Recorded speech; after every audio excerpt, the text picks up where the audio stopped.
All right, welcome back. Welcome back. Another chapter. Let's see. Back to the baseball side. Okay. Me and Kroon, we both, we always loved the fights. Any kind of fight, boxing, kickboxing, anything that was, contact sport. So I don't remember who set it up or what happened, but Don King was in town, and they was like, "Do you want to go to a boxing match with Don King?" And we were like, "Yeah, of course." So we met with Don King. He picked us up in a Wraith, I think, or Phantom or something. So we go to the boxing match, and now I don't know much about Don King other than what I used to see when he was with Mike Tyson and stuff. But he's a unique guy. I mean, he lives in his own world, I guess is the easiest way to put it. Really, a really nice guy. I mean, we get to the boxing, the boxing arena, and we go in and we sit in our seats, which are great seats right up front. And he was like, no, you guys don't have to sit there. Go to the ring. So we got to literally sit on the ring and watch the fights, with the cameraman. I mean, they were just we were in their way, but we didn't care. We get to sit. So somebody gets hit and you get the sweat on this side. Somebody gets hit, you get the blood on this side. So it was great for us. I mean, I love it.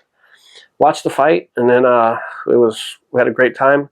And Don King carried around these two flags. It was an American and Japanese flag, and he would just repeat the same Japanese phrases. It was like "Ohayo gozaimasu," which is like "good morning," and "Konnichiwa," which is like "good afternoon," and "Domo arigato," which is "thank you very much."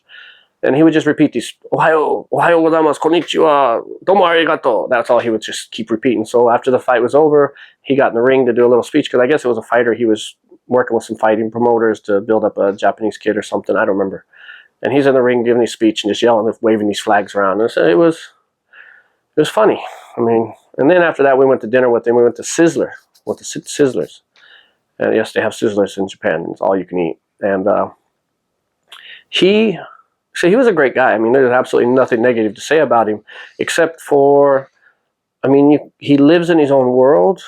I don't know if that's a polite thing to say. It's just he had these ideas for things that he wanted to do, and to say them or write them down on paper, of course, is always easy. But to do them or to make something like that happen, I mean, it takes a lot of planning, manpower, money, budget. I mean, the thing is, but it didn't seem like he thought like that. He would just be like, what if we were to throw a basketball into space and see if it'll hit the moon? It wasn't like, do you think we can do it? It was just like, I think we can. We'll just have to try and find out type conversation.